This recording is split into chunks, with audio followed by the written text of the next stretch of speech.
Hey, you! I'm your nutrition coach. My name is Jackie Poole. Welcome to Happiness is a Healthier Habit.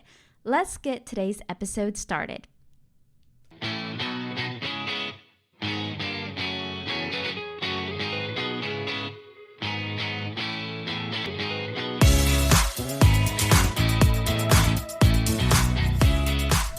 Welcome back to the show. In my new studio today, today's episode is for every woman who's ever looked into the mirror and wished she could feel more at home in her own skin. I'm actually sitting down with Elle Black. She is the founder of Same Skincare, which is a brand that she is rewriting this beauty narrative through simplicity and truth and with a purpose.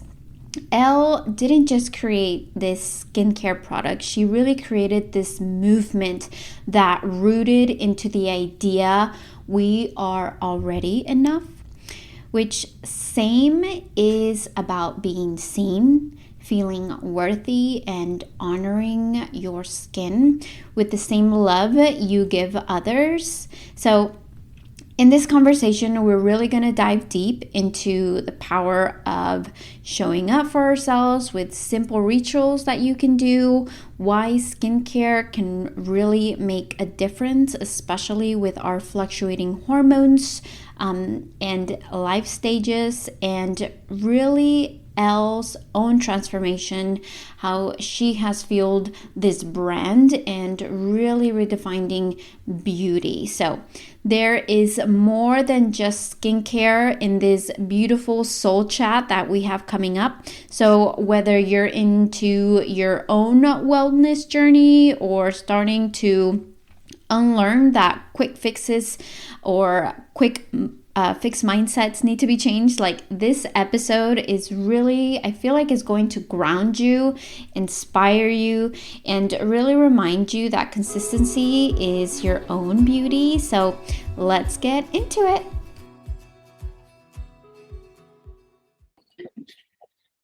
All right, we are good to go. Jackie, I had so much fun talking to you before. I'm so excited to do it again. No, I'm really excited because when we met up a few weeks ago, it was just, just to get to know each other. And something that really struck me was your story about your ovary and your cyst. So something that I actually had an ovary cyst when I was 19 weeks pregnant.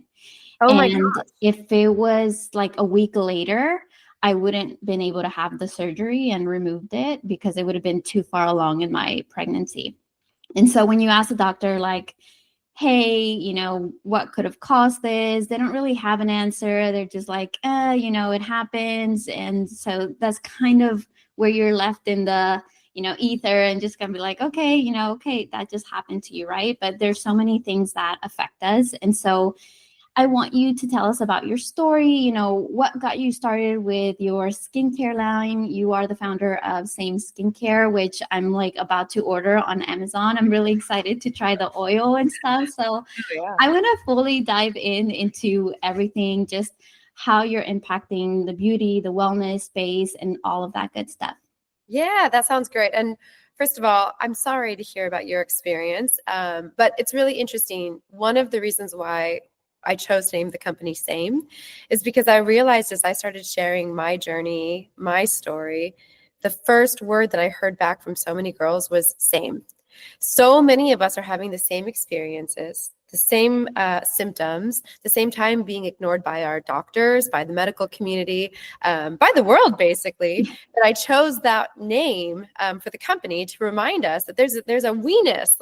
It's a weird word, but there's a we in what we're doing and same. And like, we're all experiencing the same thing. So if we come together, we're going to discover something really amazing. It's also a way to acknowledge what you went through is hard. What we go through as women is really, really hard. So anyway, that's why I ended up naming the company Same. But let's start at the journey for it. So Same really was born when I had about 2 years ago now, when I had emergency surgery. I had a 5-pound cyst, my right ovary and my right fallopian tube removed. I woke up from emergency surgery and got a devastating diagnosis of stage 4 endometriosis. That was the first time that I'd heard that word in my whole life. I was 39 years old, and I heard that diagnosis also and we removed your right ovary, your right fallopian tube, and a 5-pound cyst. It was devastating.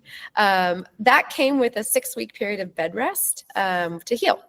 Yeah. So I went on bed rest, and the first thing I did was spend about, 26 and a half hours every single day reading everything that I could on the internet about endometriosis. I went straight to PubMed, straight to the research, and I learned a ton. I just like literally swam in the research.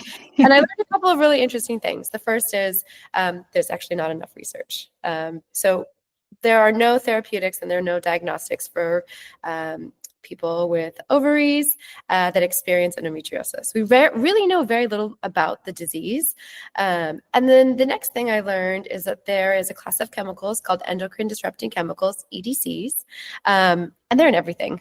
I actually wrote them down, like the known EDCs, endocrine disrupting chemicals. They're also typically suspected carcinogens. There's an overlap there.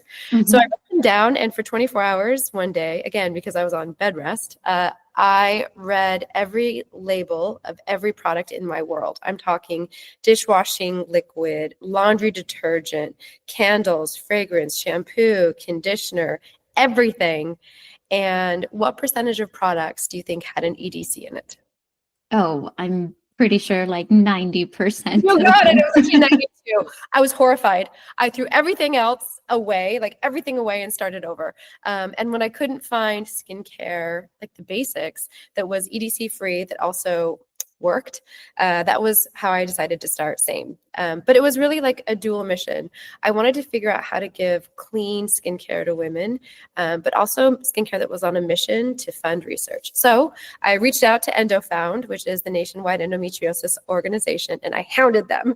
And I was like, listen, I want to partner with you to do a couple things. The first is I want to donate 100% of proceeds to EndoFound from the sales of Same. So really the goal of Same is to fund research. And the second thing I wanted to do was figure out how I could get deeper involved to understand what some of the challenges are in the community around women's health. So we did that, and we partnered with EndoFound.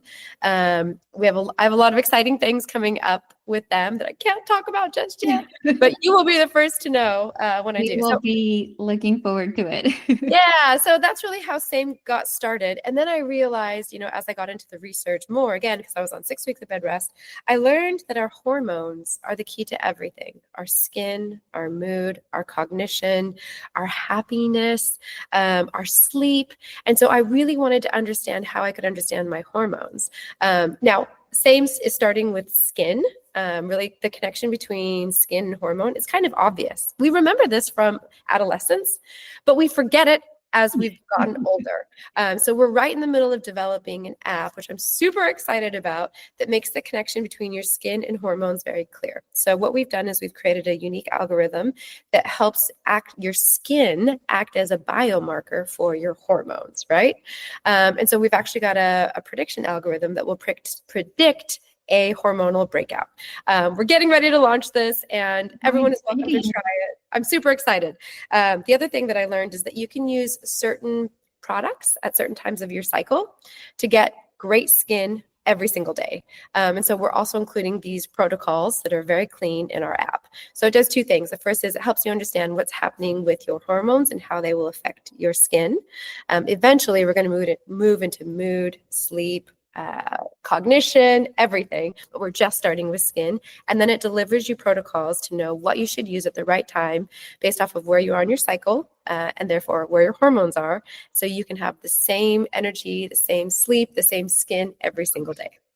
That's amazing. I think as women, I don't know if you have kids, but I actually don't. That was one of the things that endometriosis took from me, is motherhood. I get really weepy when I talk about it, so I kind of leave that part out. But but even with that, even in the month of our cycles, perimenopause, postmenopause, we have all of these changes that nobody really explains to us. Yeah. And so a lot of these issues that we have are, like you said, a lot of people have the same kind of, questions and transitions. And so how would you kind of talk about that, or how does same really support those skin changes through these transitions that we go through, right?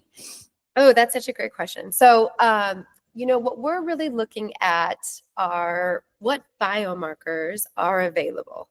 And there are two specific biomarkers, which is what we're basing a lot of our theory on. And our theory is substantiated by science, which is cool.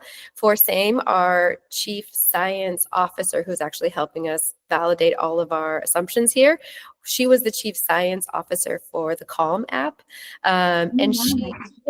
So she and I had a great connection, very similar to our connection. And I started telling her about SAME, and she said to me, Elle, I'm in perimenopause and I have no idea what the heck is happening. I just know I don't sleep well. I don't look well. All the beauty things, my hair, my nails, my skin, they've all just totally changed. I have no idea what's going on. And so we started diving into the research, and it turns out you can know what's going on. And there are two specific biomarkers, which I want to talk about because it's super interesting. One is called basal body temperature, BBT. Have you heard of this before? Yes, my watch records it. Yes, that's exactly right. So basal body temperature is the best way to understand what your hormones are doing, which is kind of an interesting way to think about it. And what ends up happening for women in their cycle, and I'm going to talk about that first, and then we'll zoom out and talk about the sort of three different cycles of being a woman, like prepubescent, pubescent, perimenopause, and menopause. But let's start with just like a basic of how this all works. So in a very simplistic nutshell, what ends up happening as your basal body temperature rises and falls with your progesterone and estrogen rising and falling throughout your cycle, the rise of your basal body temperature increases the heat of your skin, which actually increases the sebum production on your skin's microbiome. That creates the perfect environment for hormonal breakouts. So I know, isn't that wild? Like, how do we not know this? Of course, like we intuit it, right? Like this is why we break out traditionally right before we ovulate and right before we get our period. And so if you can understand that, that makes sense. But now we can get really specific of exactly where and exactly when a potential hormonal breakout is going to happen. So that's one layer. Then you add on top of it, and I love that you pointed out your watch. I'm an Aura girly myself. But the other metric or biomarker that we can look at to understand all of this is actually HRV, which is heart rate variability. Does your Apple Watch track that too? It does. And I've heard some people like have really, really good numbers. So I think if I remember correctly, mine is like 68. And that's kind of like on the lower side, like not the good side. Girl, that's great. I'm going to tell you my HRV just so we can myth bust on this a little bit. So my HRV on my very best day is 21. Oh my gosh. Okay. So here's what I understand about HRV. It's not absolute, it's relative. Mm-hmm. So there are, in theory, there isn't like a best HRV. It's based off of your individual numbers. And so, but HRV is a really good indication of stress. And so we're going to use BBT, HRV, and a couple other little variables to really understand what your hormones are doing and how it's reflecting in your hair, in your skin, in your face, in your mood, in your sleep. And that's the idea. No, that's very helpful. When, we start seeing these things, we can, start kind of taking an approach of like, okay, my temperature's down. I can, I know like sometimes I'll go wash my face like twice a day because I'm like, I'm looking extra oily today or things like that. Yeah. So is there anything that kind of, so you talked about hormones, right? There's so many things that impact hormones, not just our overall cycle. That's just kind of one piece, right? It's stress. It could be sleep. It could be all of these things that kind of contribute into that specific way of our hormones, inject into what we're seeing in our skin, in our digestion, right? Some of the stress and some of the hormones that do affect, I think, our body is, and something that's talked about quite a bit is cortisol. Yes. Is that have an impact in how our nervous system works and how our skin is looking and all of that? Oh, yes, of course. And, one of the things I'm really excited about is sort of like myth busting. So there's this concept of like cortisol face, right? Yes. And cortisol face is a little bit of a It's sort of attacking cortisol. So cortisol is actually a great hormone. We really, really need it. And I think right now cortisol is sort of stigmatized as like a bad hormone, but it's great. It's wonderful. It's your get up and go. It's what gives you your sort of like joie de vivre. And it does this the whole day, right? It rises and falls. It's actually at its very, very highest when you first wake up. And the higher Well, you know, a lot of people say, you know, talking about myths, it's like we need to lower cortisol. We need to lower it. We're talking about that's something that I hear quite a bit in specific drinks or, and it's like it's supposed to be high. We want it to be high in the mornings and kind of, you know, that roller coaster rhythm, kind of with like circadian rhythm. It naturally flows with our days and with our cycles. And so, yeah, talk more about that. So cortisol face is super interesting. And I'm actually, I'll show you some pictures too. I'll send them to you. I sort of had what is traditionally known as cortisol face, which is like, I don't know if you can see this, but like you get a little bit puffy. And easiest, best way to sort of get rid of cortisol face, which is actually just like inflammation, is gua sha. Yes. It works really well. And like all you're doing is moving any of the excess liquid or inflammation from your face out of your face and draining it through your lymphs. That's the best thing you can do. I would start there because it's easy, it's low cost. If you don't have a gua sha tool, you can do it yourself. Use your knuckles, you know, and then you just need a really high quality oil, which I'm going to be biased here and say our cold press certified organic marula oil is the best one, in part because it also refeeds your skin's microbiome with 6 vitamins and 9 minerals. But gua sha, start there. And like, I think the other thing is, you know, as women, we have this idea that everything has to be perfect. And there's no such thing as perfect. Everyone is completely individual.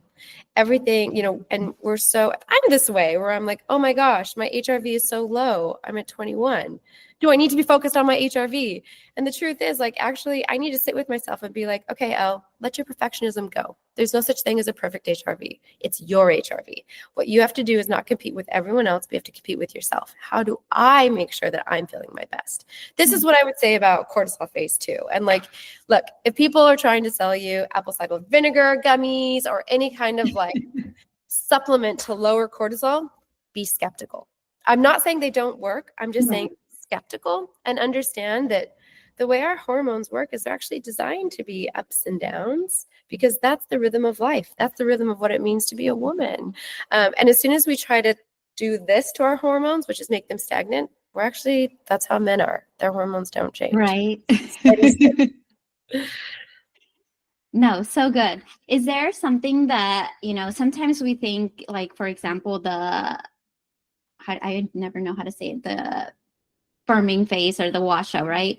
Yeah. A lot of people don't have time. You know, a lot of my moms are always busy or in a rush. Is there such thing that you would say to that specific thing? Like, I don't have time to, you know, do like a 5-minute or 10-minute face routine, or I'm too busy. You know, that's something that I think it's important to have, but a lot of people will take that and be like, that's too much for me. Yeah. And we can do it right now. I will show you how to do an express gua sha in 60 seconds or less, because so what I do, I actually do it lying in bed right before I go to sleep. And you know, this is just my routine, take it or leave it. So I start by opening my 3 lymphs. I do 10 right on my nose bridge, right? 1, 2, 3, 4, 5, 6, 7, 8, 9, 10. And then you want to open the ones behind your ear. You make a little V, you put them behind your ear. 1, 2, 3, 4, 5, 6, 7, 8, 9, 10. Then you find your ones in your chest, same thing. 1, 2, 3, 4, 5, 6, 7, 8, 9, 10. That's it. Now they're open. Then I make knuckles and I just go like this 10 times. I go like this 10 times. Then I make like this and I go like that 10 times. And I move it down my throat and that's it. It's 60 seconds. For all that. Chop, chop, chop. I know. We can do it at the end slower if you want. So that way there's like a guided one. But my point of showing you that is, look, I think a lot of mistakes, I don't want to say mistakes, I think a lot of challenges with the beauty industry that I'm trying to question here is not everything is a problem with a product that needs to be bought to solve, right? Let me show you how to do this low cost, no cost. There's so many ways. You don't need to go out and buy, you know, the $50 gua sha special tool. You have 2 hands. You can do it yourself. And so I think thinking about that is actually a really good way to remember you got it. You can do it. Right. And I think that's part of changing, your skincare routine to a wellness practice, right? You don't necessarily have to, like you said, buy the $60 tool or, the fancy, things to do it.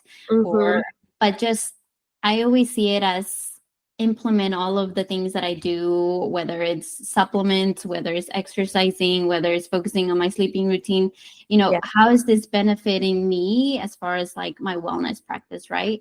Yeah. And you do that. I actually just do it while I'm washing my face. I just go, I'm in the shower. I'm, just trying to massage, if I look puffy for Yeah. whatever reason that morning, um, I'm ovulating or whatever. I can tell, Yeah. some days I'm just Yeah. holding a lot more water than others, and I'll just make an extra emphasis on like pushing it out, smoothing it out with my fingers, right? Just to make it as simple as possible and not taking like a 30-minute routine, because I do expend a lot of other time in other areas. Like I do enjoy exercising. I make sure I go to the sauna is like something those are more of a must for me than just the face routine. But I do like to have that available to me. I'm like, okay, I need to do this because I'm feeling this type of way today, or I'm looking this type of way. And there's mornings where I can tell like, oh man, I am feeling it today, like my face is letting me know something.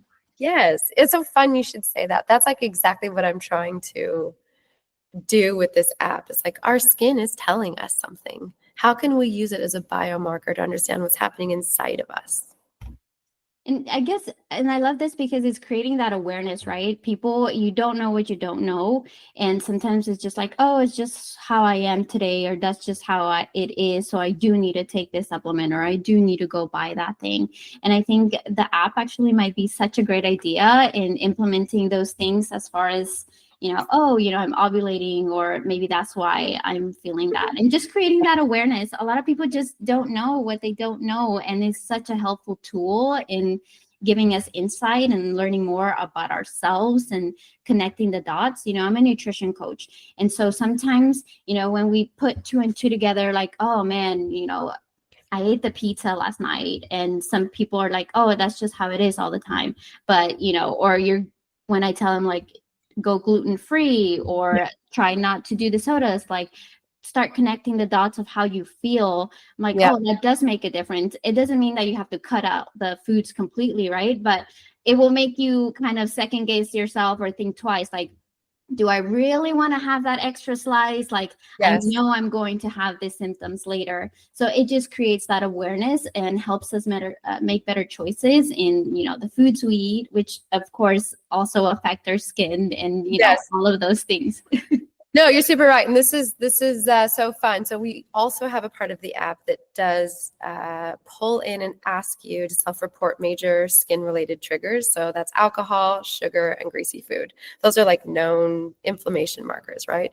And I'll tell you this funny story. About a month ago, we have the beta of the app, and I'm using my own data.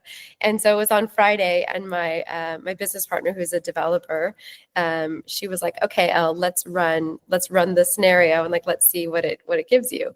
And so it actually perfectly predicted that I was going to get a breakout on my chin.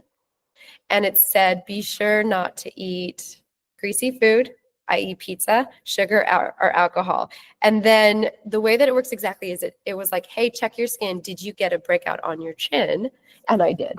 Like, you can still see it. I totally did. It Oh got my it gosh. exactly right. And then it was like, did you eat any of these foods? And I thought back to last night. I was like, I actually had pizza, and I had a Diet Coke, which is like a trigger for me, and no alcohol. And like all of those things just increase the likelihood that you're going to get a breakout. And so it is exactly what you're saying. It's putting all of this together. But Jackie, I have this funny video of my partner's name is Ashima, and watching, like, we were recording me like going through it, and I'm like, it worked, and I did, and I've never been so happy to have a breakout in my life. The proof is in the pudding, like Yes, that is so yes, awesome to have that. yeah.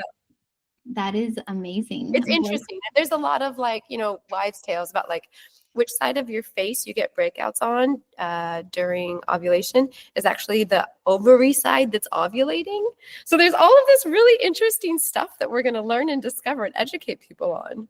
No, that's actually interesting that you say that, because I removed my left ovary was removed. So most of my breakouts are actually on my right side. Now, Yes. that is insane. Like Yes. I rarely get any on this side. So I usually get them here or like Yes. here. Oh my God, that's insane. These are hormonal acnes. And they're related to which side of your body still is actually ovulating. Fascinating, huh? So many. Yeah, that is so cool. I never thought about that. But yes, since I usually just break out on this side. It's very rare that I break out. Oh, that's so cool. Yeah. And so by the way, so acne in general is multifactorial, right? We're talking there. And so multifactorial basically means there's very many variables that lead to a potential breakout. So what we're doing with the app is pretty simple when you think about it. We're just identifying all of the variables and helping you understand what they are so you can play with them to optimize for your skin exactly. Right. Now, I would like to add, like, what would you say when people talk about, gut health and hormones and acne? Because, gut influences Never loved you more. a lot of how we break out and our skin. It's the second brain to the body, I think. And so it really supports a lot of how we end up doing things. Like, for example, if somebody's like constipated or hasn't gone to the bathroom for days, like they will start breaking out. They will start it will show in their skin. So how would you relate those two together? Yeah, they're all related. You're exactly right. So again, acne, and look, we're talking about acne, but the inverse of acne is glowing skin, right? So we want to talk about how to have glowing skin every day. And to achieve that, it's basically an algorithm, which is multivariable, right? One variable, like you mentioned, is nutrition, right? And it is your gut microbiome. And by the way, your skin has a microbiome too. So it's also, don't mess this up. And we'll come back to that next. Because a lot of people, especially people that are that have endometriosis, PCOS, or in perimenopause, they get acne. And so then they reach for the acne products, and the acne products actually destroy your skin. Many acne products, not all, but many acne products can destroy your skin's barrier, which actually does more damage than good. And so you have to look for something that's very counterintuitive, especially as we age, which is moisturizing acne problems. And there's like a whole art and science to that. But we'll come back to that because I want to answer your question. What we eat, what we fuel our body with so matters to our hormones.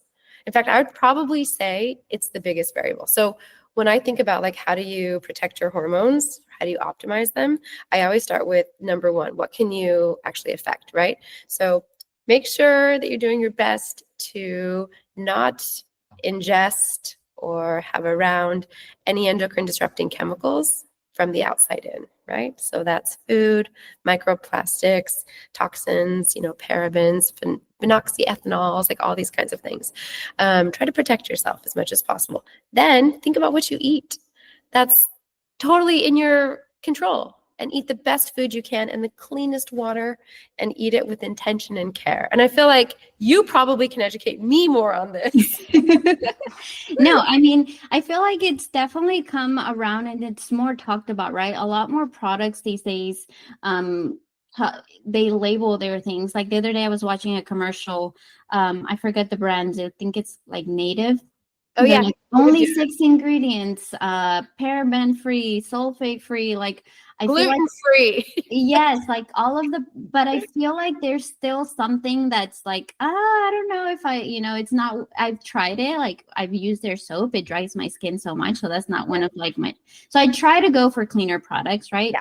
How would we make those educated choices, right? Because I feel like that's such a big market lately, as far as now all of them say the things that we look for. And like my husband's like, well, I got this one because it said paraben free and so, but I feel like all of them say that now. So how would you kind of help us make better decisions on the things that we buy, as far as like, endocrine disruptors, because that's one thing that I did stop buying was candles like that. I'm Thank very picky you. with candles.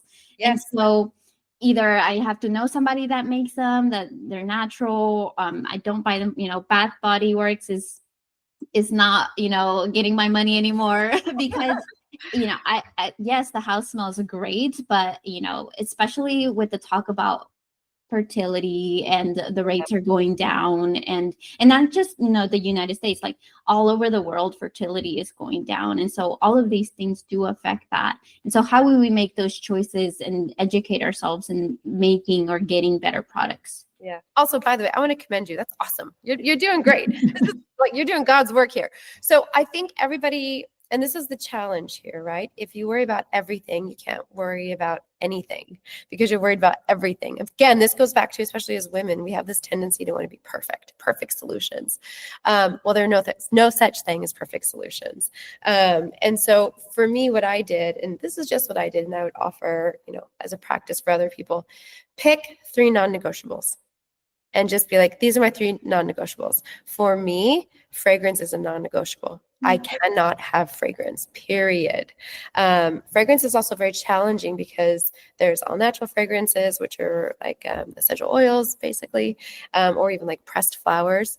But it's very difficult to know whether a product is plant-based fragrance, which is all natural, or a synthetic fragrance. So that was my first non-negotiable. And then pesticides was the second non-negotiable for me. And pesticides means, and this is a really hard one. When you're looking at products, if they are a botanical, so even if it is like, a botanical based product, if the ingredient at the formulation level doesn't say certified organic, guess what?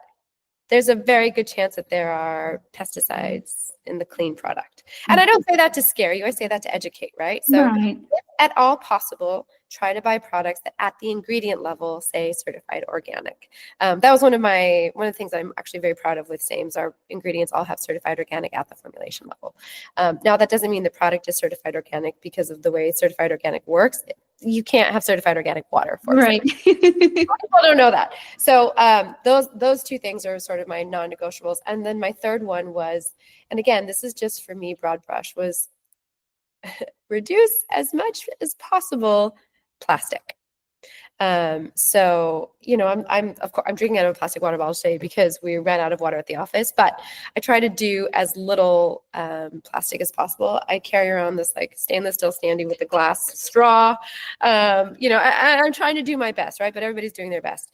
Water's another one. Drink purified water, the best water that you have possible, period.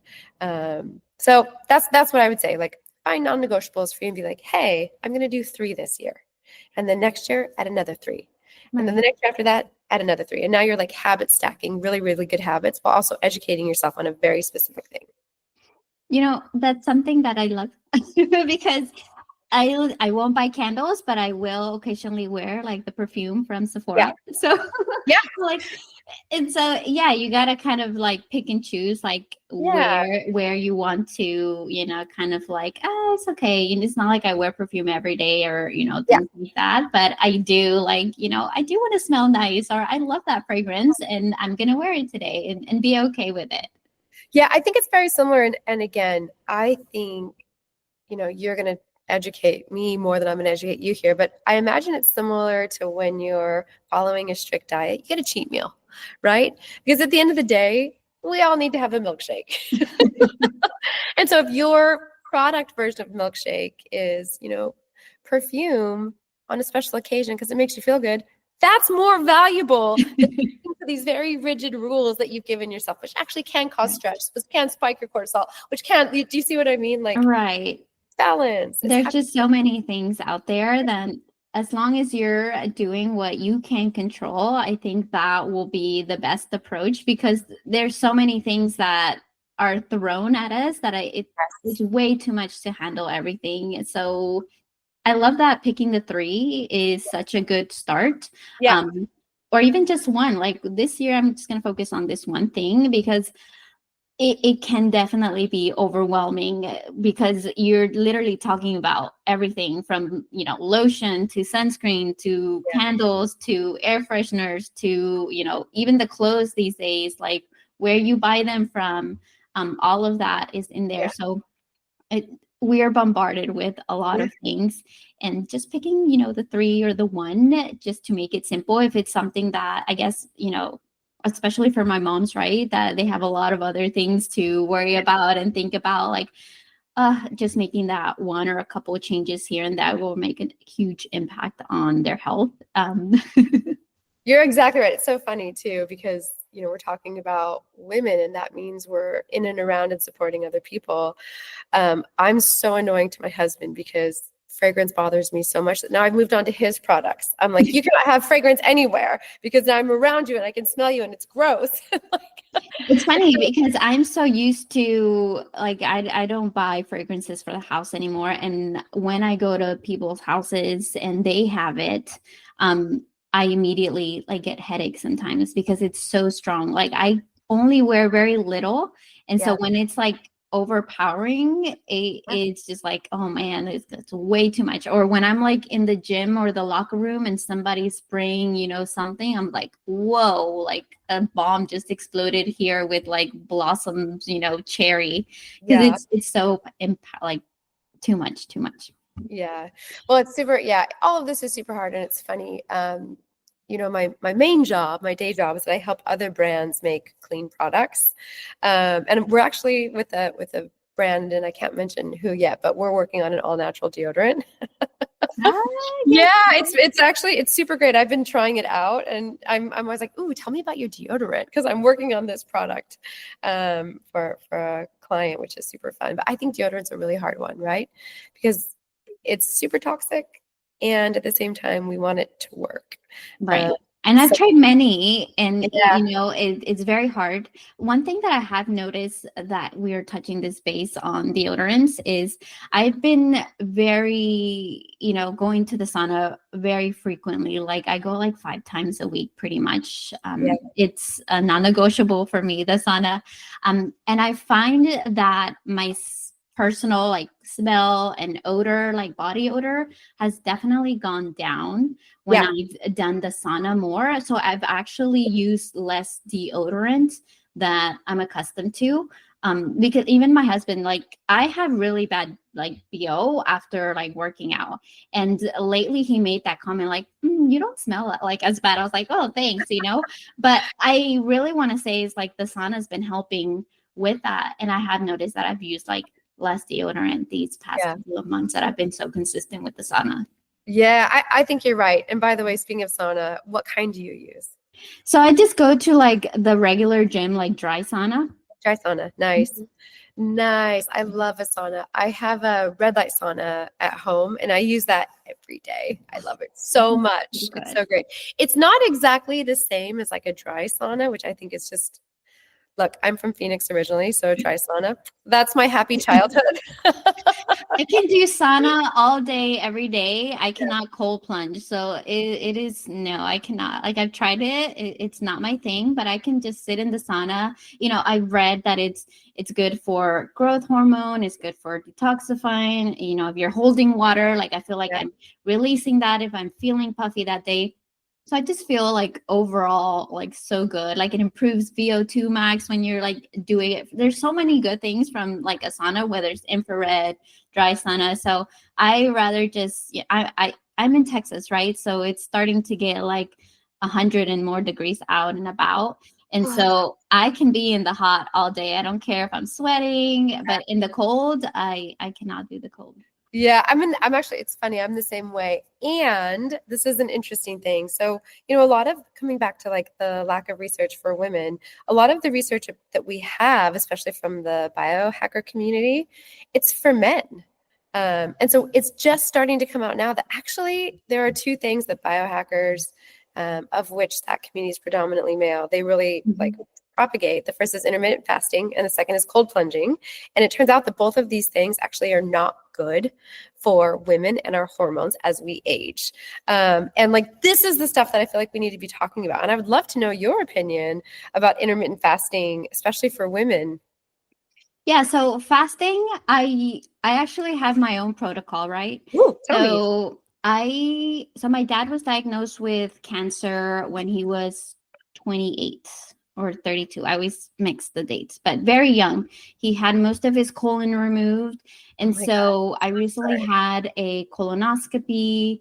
I was diagnosed with Lynch syndrome not too long ago. I did like a genetic test. So I've in the past couple of like want to say 10 months, I do a 24-hour fast once a month. And that's just to help with autophagy, Yes. all of those things. But I feel like for women, doing like the 16-8 or every day or the second half of your cycle is not that great. I always say if you're going to do something like this, I do it once a month. Yeah. And it's like the first half of my cycle. Yes. Other than that, if I'm fasting, I do more like 12 hours, like kind of like 12-12, right? I give myself 12 hours to eat and Yeah. then 12. So that's kind of like my protocol. It's not like not really thinking about it, but that's just I kind of stop eating around 5 or 6 in the afternoon, and then I have my breakfast again at 6 or 7 in the morning. So that's Yeah. kind of like my regular routine, and I feel good, but I don't think that's I don't want to call it fasting, right? Because I don't see it as fasting. Yeah.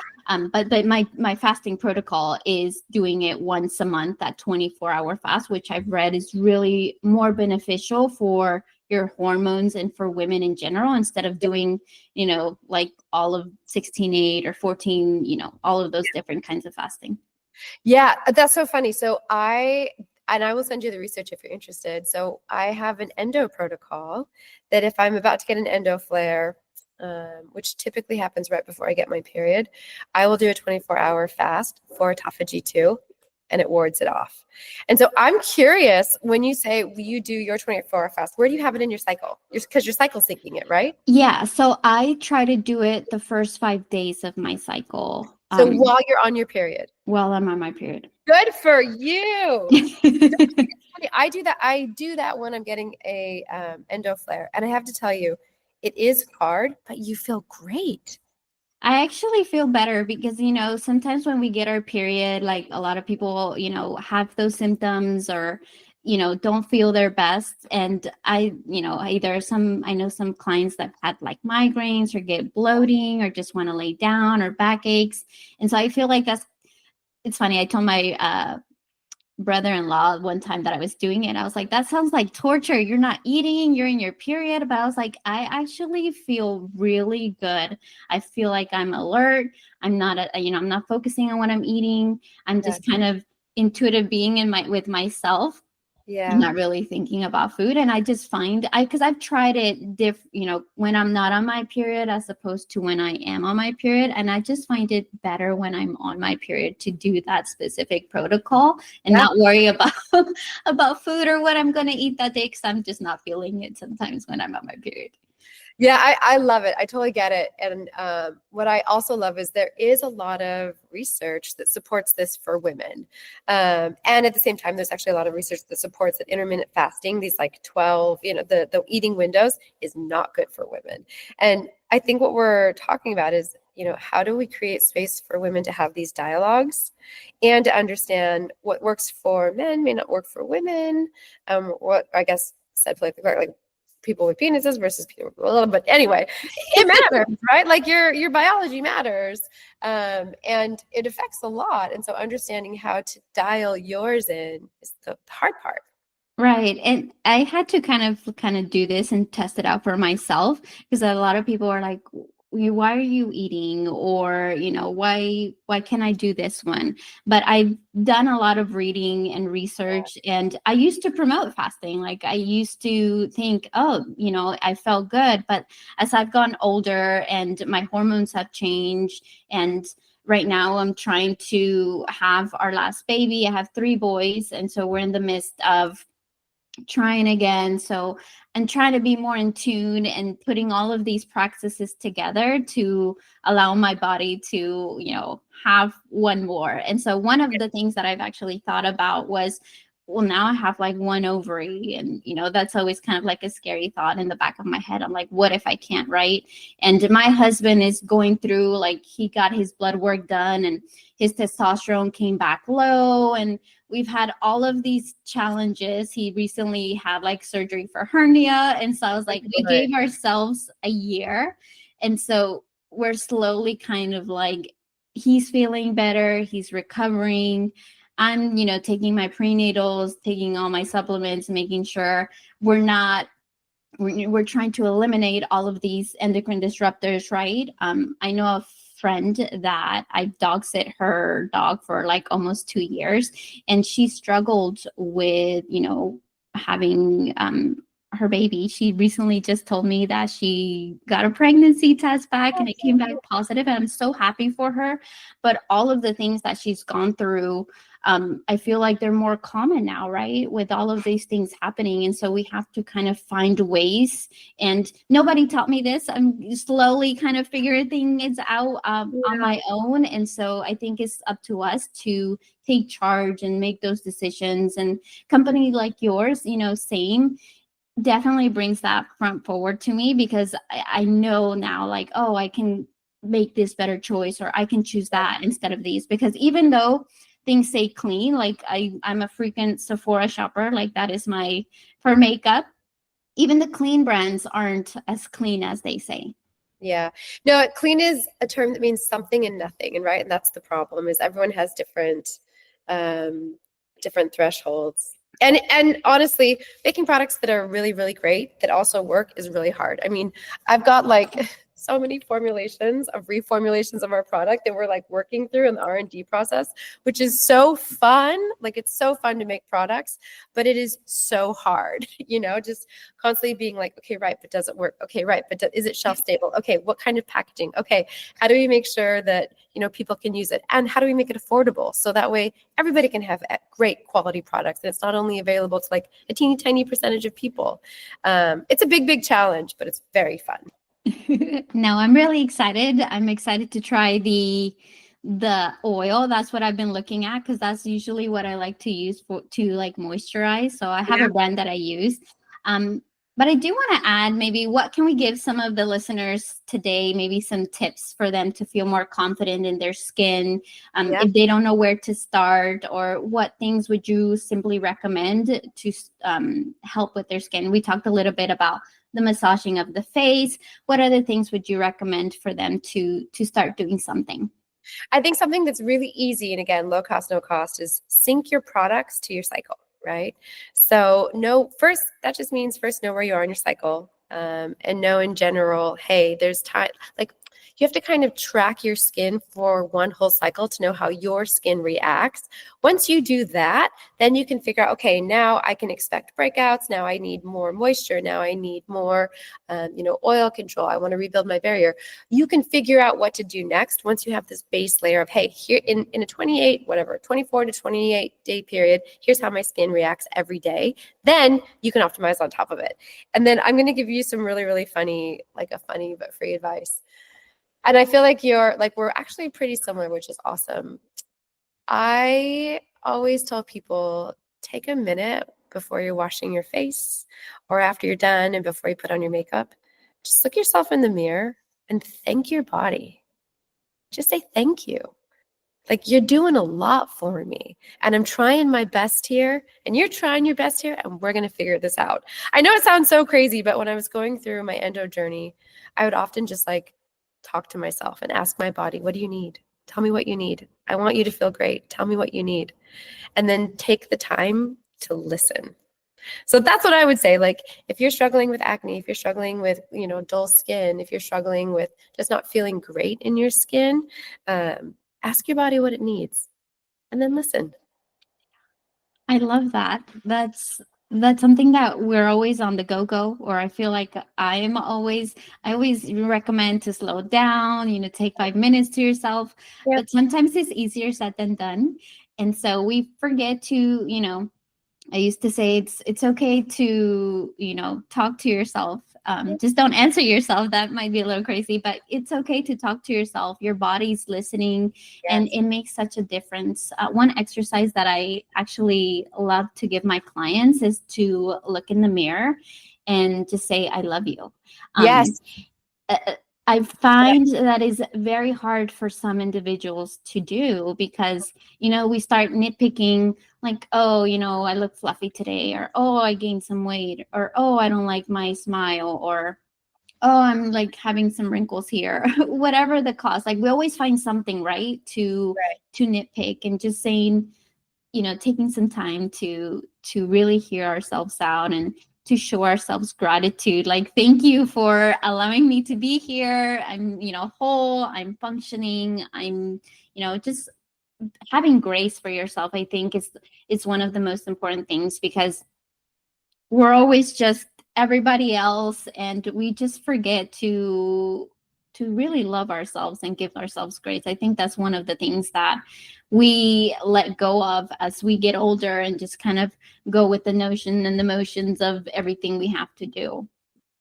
I think you're totally right. And that is such a beautiful reminder to just like take a big deep breath and say thank you to yourself. No, I love that. I love that. I know we're getting all teary-eyed over here. Like, oh, thank you for that. Thank you. Anything else that you would like to, let anybody know about SAME, or learn about, the products or the company? Yeah. Go to sameskincare.com. If you're interested in the app, sign up for the beta. It's very easy. There's just a little fill form, fill it out. And then, if you're curious about cycle syncing, I have a whole resource center on sameskincare.com where this is learned. And I have tons of information about how your hormones impact your skin, how they impact your happiness, cycle syncing 101, what you need to know, what you don't need to know. There's a whole bevy of free resources there for people that just want to kind of learn more. And then, of course, check out the products, but those are sort of secondary. The main thing is like, get the information, learn what works for you, and figure you out. Awesome. Thank you so much, Elle. I love talking to you. This was so cool.